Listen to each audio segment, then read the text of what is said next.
Some anniversaries are unforgettable. Mine? It started with love and ended with a message I was never supposed to see. This was supposed to be our fresh start. 10 years of marriage. 10 years of laughter, kids, bills, holidays, routines. We had weathered some storms, Amanda's postnatal depression after our second child, my job loss in year 6, that weird period when we barely spoke but told ourselves it was just stress. But we'd pulled through. Or so I thought. I wanted our 10th anniversary to be proof of that. A celebration of survival. I'd been quietly planning for 6 months, a surprise trip to Italy. First-class tickets, a week in a hillside villa in Tuscany, and a handmade journal I'd spent months writing in. One memory for each year. Photos tucked between pages. Doodles the kids made. Love letters from before we had kids and no longer had time to write them. That journal was going to be my big reveal. Something personal, meaningful. And at the very back, tucked in a tiny envelope, the tickets. I kept it in the top drawer of my office desk at home. She never went in there. It was 6 days before our anniversary. Amanda had gone to her usual Saturday morning yoga class. The kids were still asleep. I was in the living room, trying to find the charger for the old iPad our son sometimes used. The one with the cracked corner and sluggish screen. It hadn't been charged in months. I thought maybe it would keep them busy later when I took Amanda out for a pre-anniversary lunch. When I plugged it in and turned it on, the screen flickered to life and updated some apps. Then came the notifications. A flood of them. Most were junk, old news, spam, kid apps wanting attention. But one stuck out. A preview popped up from a messaging app one didn't recognize. I hate pretending. Last night, I thought about just running away with you. It was from someone named Colin. Colin. It hit like a cold hand on the back of my neck. I stared at it. My stomach clenched. My ears buzzed. I wasn't the kind of man to snoop. I'd always prided myself on trusting Amanda, even when she gave me reasons to question things. Like when she changed her passcode and said it was because of a client confidentiality policy. Or when she'd disappear for hours to get groceries and come back with 3 things. I told myself to stop being paranoid. Trust was the foundation, right? But that message. I tapped on it. The app opened after a brief loading screen. I recognized Amanda's profile picture. The message history was there. Not 1 or 2 slips of inappropriate conversation, hundreds. Maybe thousands. I scrolled. My hands were trembling. They weren't just flirting. They were planning. Planning weekends together. Commenting on my work schedule. Laughing at how clueless I was. Joking about the meals I made her after she came back from being with him. I had to stop. My head was spinning. I set the tablet down slowly, like it was something explosive. My pulse was racing. I walked into the kitchen and splashed cold water on my face. My reflection in the window above the sink didn't look like me. Just a stunned, aging man with sleep in his eyes and something broken in his chest. I leaned on the counter and stared out into the backyard where I'd installed a swing set 2 years ago. Amanda had joked I was trying too hard. I'd told her I just wanted the kids to have good memories. She'd kissed my cheek and called me sweet. It had meant something to me. Did it mean anything to her? I didn't want to believe it. I didn't want to jump to conclusions. But that message, that one message had been the thread, and I had tugged. She was cheating on me. Not a maybe. Not a misunderstanding. It was all there, in writing. I walked upstairs. The kids were still asleep. Their peaceful breathing was like a punch in the gut. I looked in on them, my chest tight. I went into my home office and sat in the chair where I'd written Amanda's anniversary journal. The same desk where I'd worked overtime to give us extra vacation money. The same spot where I had planned a future with someone who, it now seemed, had left me emotionally years ago. And suddenly, I couldn't cry. I couldn't scream. I just stared at the journal. It was beautiful. Real leather. Pages worn from my hands. 10 years of my love, my words, my memories. My heart, literally bound. For her. For someone who, apparently, thought of me as a fool. I closed it. Tucked it into the drawer. The clock on the wall ticked quietly. I sat there for what felt like hours. Amanda came home before lunch, radiant and relaxed. She kissed my cheek and told me she was sore from yoga. I mumbled something in response. She didn't notice anything different. Later that evening, as the kids watched a movie, I told her I was going to take them out tomorrow, just the 3 of us. A daddy day. She looked surprised, but pleased. Said she could use some solo time to get ready for whatever surprise I was cooking up. I smiled. You'll love it, I said. She kissed me again. And in that moment, I started making a mental list. Not of how to confront her, but how to win. I wasn't going to fight with screaming or accusations. I wasn't going to give her the scene she might expect. I was going to beat her quietly, with patience, with planning, with truth. But not yet. First, I had to collect myself. I had to breathe, and I had to watch. Listen, pay attention, because if I was going to do this, I was going to do it right. The moment you stop reacting and start watching, the truth comes out all on its own. Amanda didn't know I knew, and I wasn't about to tell her. Not yet. After reading those messages, I began replaying everything in our lives through a new lens. I didn't sleep much that night. I lay in bed next to her, staring at the ceiling, the soft glow from her phone screen illuminating her face as she messaged someone I now knew wasn't a client or a friend. It was Colin. She smiled at the screen, quietly, as though whatever he'd sent made her feel seen, special, desired. I turned my head and looked at the clock, 12:41 a.m.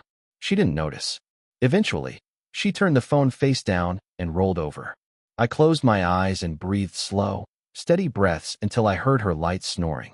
In the morning, I woke up early. I made the kids breakfast, poured Amanda a cup of coffee the way she liked it, oat milk, half a spoon of honey, and just a pinch of cinnamon, and acted as though nothing had changed, because she couldn't know that everything had. That Sunday, I took the kids to the aquarium. Amanda kissed us goodbye at the door, wearing her lazy Sunday smile, complete with pajama pants and a top knot. She had no idea I had seen it all, or that I had just created a new email account. While the kids were watching sea turtles, I sat on a bench with my phone and began archiving every message I could from the tablet. I didn't forward it to my regular email. I wanted a clean slate, an address only I knew. I named the folder Project North. Something meaningless, random, neutral. Not revenge, not betrayal. North, because I needed to find my own. Each message I archived was like placing a stone into a foundation I was going to build beneath myself. I didn't read them all. It was too much, but I saw enough. Enough to know she wasn't sorry. Enough to know she planned to keep this going.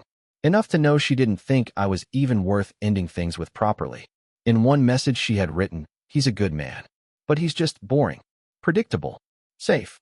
Colin makes me feel alive." She'd said I was safe, like I was a dog, a convenience. That message stayed with me. We got home late afternoon. Amanda had showered, done her makeup, lit a candle in the living room. The house smelled like vanilla and clean floors. "Did you guys have fun?" she asked. The kids raved about the octopus and the touch pool. I smiled, nodded, played my part. Amanda made dinner. Chicken marsala, one of my favorites.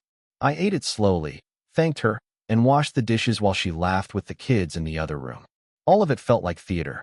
That night, I sat in bed and scrolled through our joint bank account. Over the last year, there were a handful of yoga retreats Amanda had charged to the account.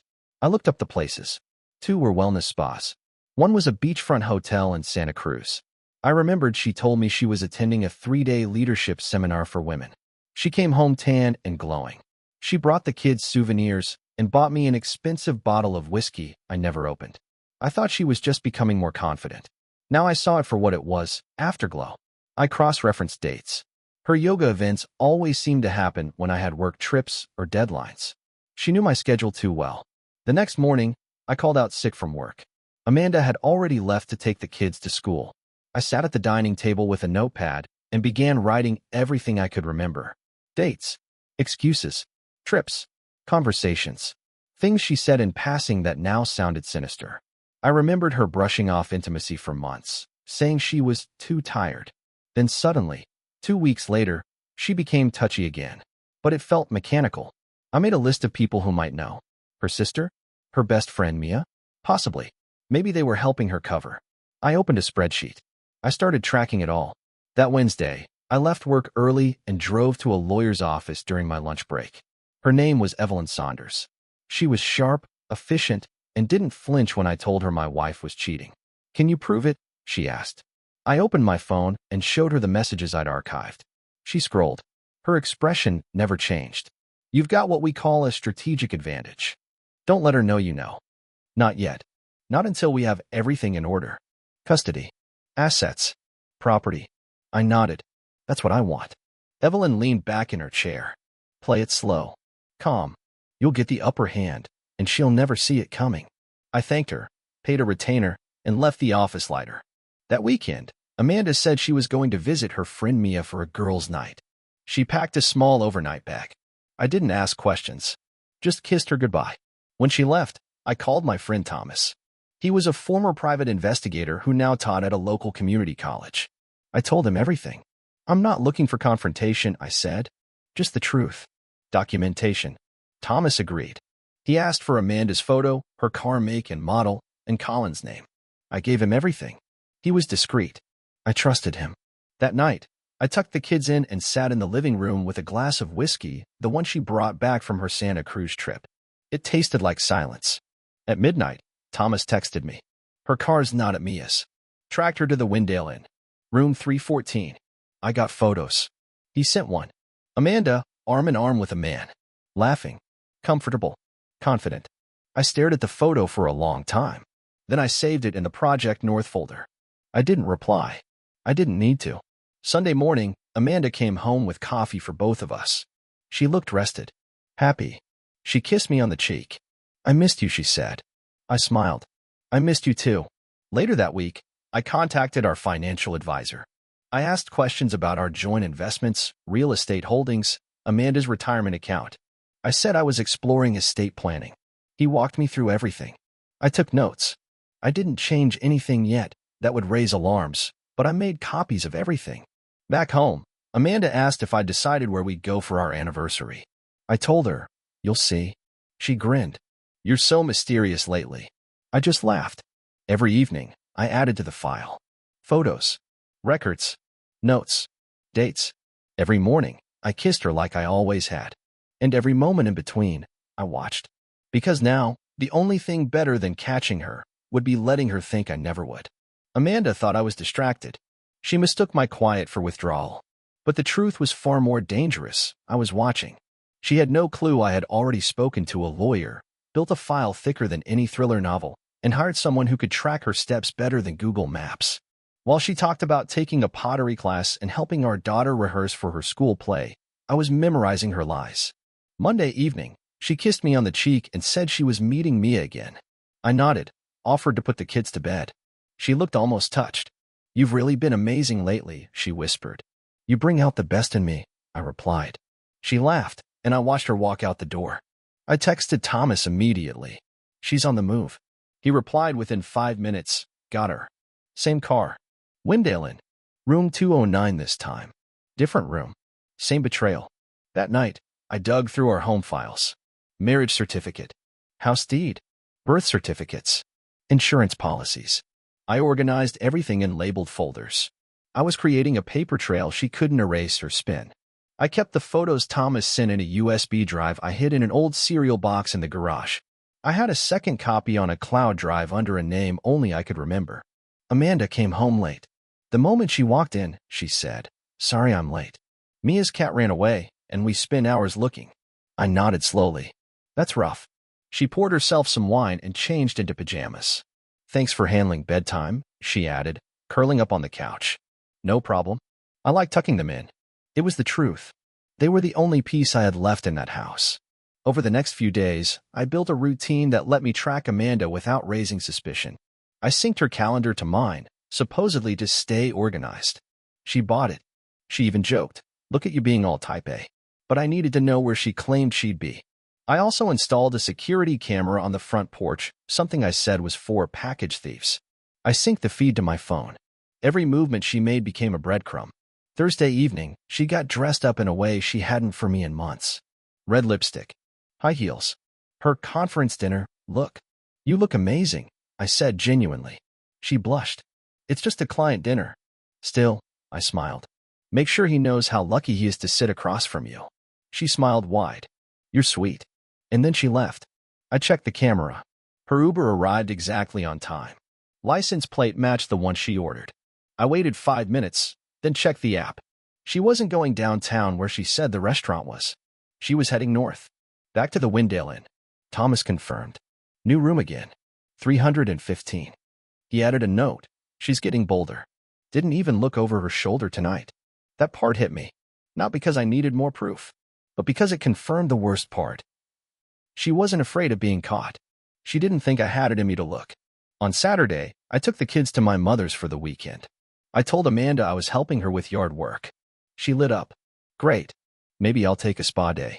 Just some time for me. She deserved an Oscar. I kissed her goodbye and left. Then I circled the block and waited. Sure enough, 20 minutes later, she left, dressed for someone, not for self-care. Thomas was ready. That day, he followed them to a lakefront cabin. They're making it a full weekend, he texted. And that was perfect, because it gave me space to prepare the next step. I packed up Amanda's anniversary journal. I took down every family photo from the living room walls. I boxed everything she had ever given me, every gift with her handwriting, every note she'd written on birthdays. I wasn't angry. I was clear. I put the boxes in the guest room, locked the door, opened my laptop, and began writing something new. It was a letter, not of love, of truth, because I was done pretending to. The cabin weekend gave me time and space. Amanda thought she had a free pass. She didn't know that her freedom was the rope I was letting her tangle herself with. On Saturday night, with the kids at my mother's and Amanda off in romantic seclusion, I sat at our dining table with a laptop, a stiff drink, and the weight of 10 years pressing on my chest. I didn't write in anger. I wrote to release myself. The letter I composed was not a tantrum.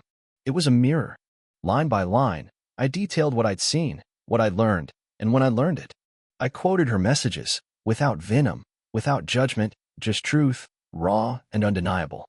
I printed it, folded it, sealed it in an envelope labeled simply, Amanda, read me first. Then I wrote a second letter, this one to Colin. His was shorter. You thought I'd never see it. You thought I was too blind, too trusting, too dull. And that's why you failed. Because the man you took for granted? He was watching, and he knows everything. I placed his letter beside Amanda's, and then I paused. I had enough evidence to destroy them both, personally, legally, socially. But I didn't want destruction. I wanted clarity, and I wanted her to feel it. Not through yelling, not through chaos, through silence that echoed louder than any confrontation. That Sunday evening, Amanda returned. She came in smiling, humming, cheeks still pink from whatever lake air or lover she'd been enjoying. I stood in the kitchen with a neutral face and asked her how it went. Mia and I got massages and talked about old college stories. It was nice. I nodded. Glad you had fun. She kissed me on the cheek. You're such a good man. I smiled. That's what they tell me. She didn't notice the shift. Not yet. The next morning, I made breakfast. French toast. Her favorite. The kids were cheerful. Amanda played the role of the grateful wife perfectly. I left for work as usual, except I didn't go to the office. I went to the courthouse, filed the paperwork, paid the fees, had the documents notarized and sealed. By lunch, I was sitting in Evelyn's office again. She reviewed the case folder I'd spent the last 3 weeks compiling and nodded with professional approval. You've been meticulous. This is airtight. You'll walk away with full custody and minimal financial damage. I exhaled slowly. That's all I wanted. Evelyn folded her hands. What do you want to do about delivery? I'm setting a stage, I said, and I want her to walk straight into it. Amanda's birthday was in 2 days. She had been planning a small dinner with our close friends and family. Nothing big, just a quiet gathering at home. I told her I had a surprise prepared. Something just for you, I said.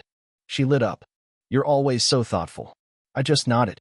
On the day of the party, I woke up early. I picked up the cake, prepped the backyard with string lights and chairs. I told Amanda I'd take care of everything and to just relax. She spent hours doing her hair and makeup. She looked radiant. Still beautiful. Still the woman I once adored. But not the woman I trusted. Guests started arriving around 6 p.m. Her parents, her sister, Mia, of course, and several of our mutual friends. Everyone brought wine and well wishes. Amanda played hostess like a queen. At 8 p.m., I stood up. Before we cut the cake, I said, I have a small surprise. A video I made for Amanda. About our journey. 10 years together. Everyone clapped. Amanda put a hand to her chest, clearly touched. I pressed play. The video started with wedding photos, clips of the kids, vacations, birthdays. Music played softly in the background. People smiled. Then, halfway through, the music faded. The images changed. Screenshots. Messages. Photos. Timestamps. Colin's face. Hotel receipts. Silence fell like a dropped curtain. The room went still. Eyes darted. A few gasps. One person dropped their wine glass. Amanda stared at the screen, frozen. Then my voice came on. Amanda, if you're seeing this, it means I'm done pretending. You weren't just unfaithful. You were cruel. You made me feel small so you could feel wanted. You lied to our children. You lied to everyone here. But most of all, you lied to yourself. The video ended with a simple image. 2 envelopes on a kitchen table. Read me first. And then the screen went black. I turned to the stunned crowd. I'll be in touch with those of you who need to know more. For now, I'll be staying somewhere else. I looked at Amanda. She hadn't moved. Her hands were clenched in her lap. Her face pale. I walked inside, picked up my pre-packed bag, and left. The night was quiet. And it belonged to me. Asterisk. When the fire clears, you see who was building a future and who was burning it. Asterisk. I didn't sleep much the night after the reveal. The adrenaline had worn off by midnight, leaving only a strange stillness in its place. Not sadness, not anger, just silence, like the hush of a snow-covered street at dawn. I checked into a quiet hotel on the edge of town. Small, anonymous, clean. I lay in bed staring at the ceiling, listening to the hum of the HVAC, thinking about everything and nothing. When I finally drifted off, I dreamed of my kids. They were laughing, playing on a swing set. Amanda was nowhere in sight. In the morning, my phone had 3 missed calls and 12 texts from Amanda. Some pleading, some furious. One simply said, asterisk, why would you do this to me? Asterisk. I didn't answer. I met with Evelyn at 10 a.m. She looked over the messages Amanda had sent. She's unbalanced right now. Emotional. Don't engage. We'll handle everything through legal channels from here. I nodded. I'm not going back. Good, she said. Now let's talk about custody. The next 2 weeks passed in a blur. Amanda tried everything. She showed up at my temporary place once, unannounced. Cried on the front steps. Begged. Threatened. Pleaded again. Told me she was sorry. Told me I was cruel. Told me the kids would hate me for this. I didn't let her in. Thomas delivered updated reports. Colin had stopped contacting her. After the party, he'd apparently panicked and gone completely silent. Amanda had tried to reach him 9 times in 48 hours. Nothing. She was alone. The kids stayed with me most nights. They were too young to understand the full picture, but old enough to feel the tension. I kept things simple. Mommy and Daddy are living in different places for a while. Amanda's calls to them were brief. Measured. Like someone watching her every word. Maybe she finally realized this wasn't a fight she could charm her way out of. Evelyn moved swiftly. Within a month, I had temporary primary custody, a freeze on our joint accounts, and court-ordered mediation scheduled. Amanda fought the custody decision, barely. Her lawyer asked for a delay. She didn't show up to the first mediation. Claimed she was sick. The judge wasn't impressed. By week 6, I moved into a small rental house closer to the kids' school. 3 bedrooms. Quiet street. Nothing fancy, but it was mine. I framed a photo of just the kids and me. Put it on the mantle. No more pretending. No more stage smiles. Amanda emailed me late one night. Asterisk. I don't understand how you could be so cold. You used to be gentle. I don't even recognize you anymore. Asterisk. I didn't reply. What would I even say? She didn't recognize me because she never really looked. Week 8. The official divorce papers were served. She didn't contest them. Everything went faster than anyone expected. Some of our friends, mutual ones, reached out. A few apologized. One admitted they suspected something, but didn't want to get involved. I wasn't bitter. I was tired, but finally free. The morning after the final court appearance, I took the kids for pancakes. We laughed about syrup on noses and who could make the funniest face. For the first time in a long time, I wasn't playing a part. I was just me, and I was okay. Asterisk. Healing doesn't begin with forgiveness. It begins when you stop explaining your pain to those who caused it. Asterisk. Spring came late that year, as if even nature was reluctant to let go of the cold. But when it did, everything bloomed fast, wild, chaotic, alive. So did I. I started running again. Not to escape, but to move. Each morning before the kids woke up, I'd put on my old sneakers and trace the same 5-block loop in our quiet neighborhood. It wasn't about fitness. It was about control, routine, breath. At first, the silence was heavy. But by week 3, I started noticing the sound of birds, the smell of dew, the early sun stretching over rooftops. For the first time in years, I wasn't waking up bracing for a blow. I was just waking up. The kids adjusted faster than I did. Children are resilient like that. They missed their mother, of course. But the new house was cozy, my attention was undivided, and there was laughter again, real laughter. We built pillow forts, made messy pancakes, started a Sunday ritual called backwards breakfast, where we ate dessert first and wore pajamas all day. I bought a chalkboard for the kitchen. Each Monday, we wrote out our week, chores, school events, what movie we'd watch Friday night. The kids took turns drawing silly doodles in the corners, monsters, suns with sunglasses, rocket ships. We weren't just surviving. We were building something. During Amanda's weekend visits, I packed the kids' bags quietly. I didn't ask what they did. I didn't pry. I only asked, did you feel safe? Did you feel heard? They always nodded. That was enough. They came back with stories about movie nights and pizza, but the spark they carried home told me more than the words. They were adjusting, just like I was. Maybe even healing faster. I gave them stability, structure, and most of all, honesty. I didn't trash their mother. I simply answered what was asked and loved them louder than the silence Amanda had left behind. Amanda still sent emails. The early ones had emotional flares, anger, confusion, desperate questions about what I was telling the kids. But as time went on, they flattened into formality. Polite. Distant. She stopped calling unless it was about pickup times or schedules. There were no more late-night confessions. No more apologies. I think she understood that the man she'd once known was gone, and the one that replaced him wouldn't be manipulated. Thomas called me one afternoon. Colin's out of the picture. Moved out of state. Changed numbers. Gone. I thanked him. There wasn't anything left to track. By midsummer, I had finally unpacked the last moving box.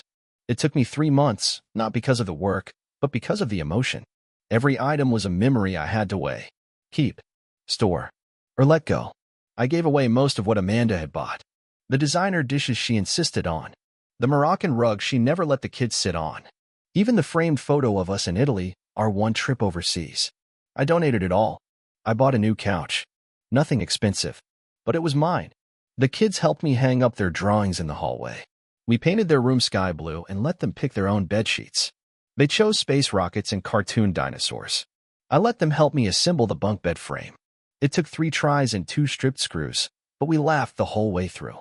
That night, as I tucked them in, my daughter asked, "Daddy, do we live here forever now?"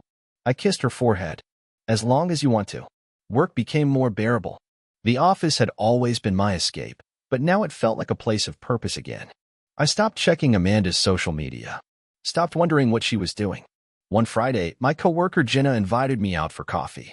We talked about everything: books, parenting, music, and nothing. For the first time in a long time, I felt seen. I didn't flirt. I didn't ask for her number. I just smiled and walked away, feeling like someone who had survived something invisible. By September, the leaves started turning. The kids were back in school. I made their lunches. I remembered which backpack got which snack. I sat through parent-teacher nights and dance recitals, and clapped like they were the stars of Broadway. We went apple picking one weekend, took silly pictures, drank hot cider. On the way home, we sang songs from old cartoons and stopped for donuts even though it was almost dinner time. I wasn't chasing joy anymore. I was holding it. At night, I wrote. It started as journaling, then became stories. Bits of truth hidden in fiction.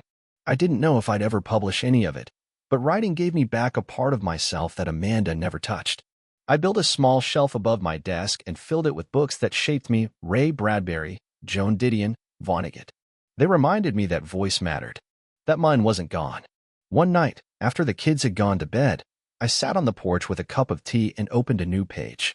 At the top, I wrote, Asterisk, she didn't break me. She revealed me. Asterisk. I stared at the words, and for the first time, I believed them with my whole heart. Then I turned the page and kept writing.